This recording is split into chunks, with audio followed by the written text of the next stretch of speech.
Throw करेगा। ये है इसका इमोशन शो करने के लिए। लो लो लो, what do you want to do? क्या करना? So as a parents, it's my request to the other mommies and daddies, please do not lose your patience. और नेक्स्ट चीज़ है, मैंने बहुत पेरेंट्स को देखा है कि वो बहुत नेगेटिव सेंटेंस यूज़ करते हैं, एफर्मेशन नहीं यूज़ करते हैं। जुले, welcome back to my channel mindful mother गेल्सन्स आमाले। तो आज मैं बात करने वाली हूँ क्योंकि आजकल मुझे ये चीज़ बहुत गेल्सन में देखने को मिल रहा है कि टेम्पर टेंट्रम, गुस्सा जो उनको आता है और डिफरेंट काइंड ऑफ रिएक्शंस वो देते हैं।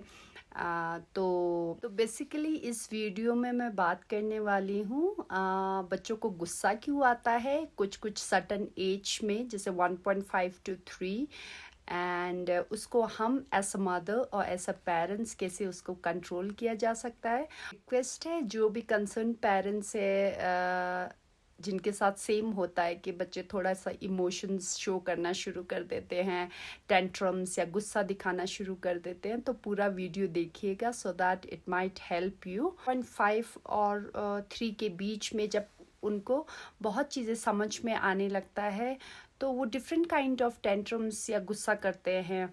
सपोज ज़मीन पे लेट जाएंगे या चीज़ें फेंक देंगे या रोना शुरू कर देंगे।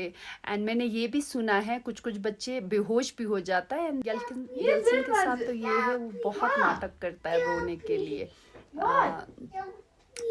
आंसू एक भी नहीं आ रहा होता, but then he meant something, he wanted something.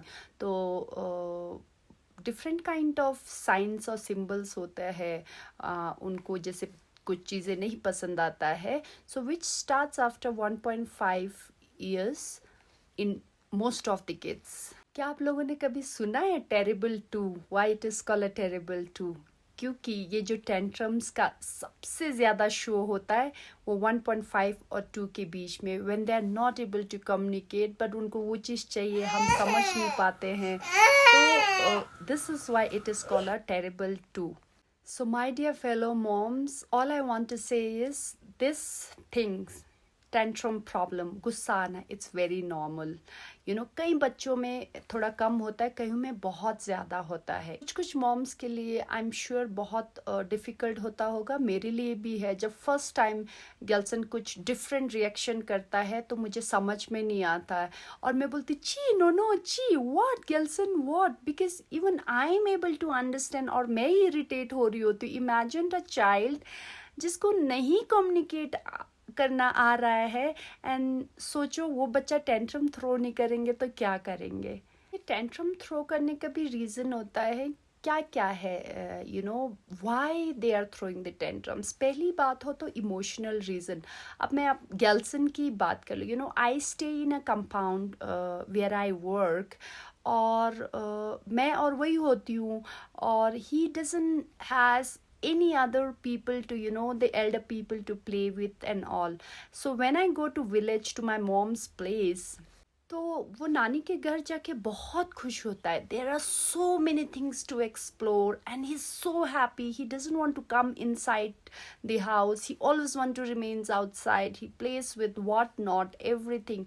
But when I get it with me during the week days, क्या करे बेचारा, he is bored with all the toys, he sees this mom every time. तो मुझे लगता है इसकी वजह से कभी कभी वो इरिटेट होकर चीज़ें फेंकना शुरू कर देता है। That could be one reason, but I understand. My only good thing is I understand कि वो क्यों इतना टेंट्रम थ्रो कर रहा है, so it is very important कि हमें समझ आ जाए कि बच्चा क्यों टेंट्रम थ्रो कर रहा है। कि स्पेसिफिकली मैं बात करूँ तो जो इसकी सोशल एंगेजमेंट है, he doesn't get engaged with his age, और जो उससे थोड़े बड़े हैं he kind of get more engage with the elder people. बड़े लोगों के साथ ये ज़्यादा कंफर्टेबल फील करते हैं, और हम एज अ पेरेंट्स हमें लगता है बच्चों के साथ खेलो क्यों नहीं खेल रहा है बच्चों के साथ, है ना।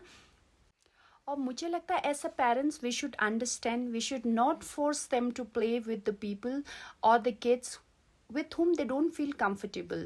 It's a very general concept. हमें लगभग बच्चों को बच्चों के साथ ही खेलना चाहिए, नहीं, मेरा बच्चा जो है बिल्कुल कंफर्टेबल नहीं फील करता, इवन दो मेरे घर में मेरे भाई की बेटी है, बेटा है, पर नहीं, उसको खाली नाना नानी या मम्मी या बड़े लोग ही चाहिए. So that's fair enough. We must understand their emotions. Parents, if you understand the reason why are they throwing the tantrums, किसकी वजह से क्यों इतना गुस्सा हो रहा है, क्यों इरिटेट हो रहा है, तो मुझे लगता है कि आप काफ़ी हद तक उसको हैंडल कर पाओगे. जिस सबसे ज़्यादा गैल्सन का टेंट्रम थ्रो होता है जब वो भूखा होता है. जब उसको दूध चाहिए तो उसको चाहिए no matter what, then he doesn't want any solid things to eat, he drinks lots of milk, तो उसको वही चाहिए. And literally you can see that deep tears coming from his eyes. So that is another reason with my child. बहुत common सी बात है, बच्चे बहुत इरिटेट हो जाते हैं जब उनको नींद आ रहा होता है ना. सो जब you must understand why is the child crying.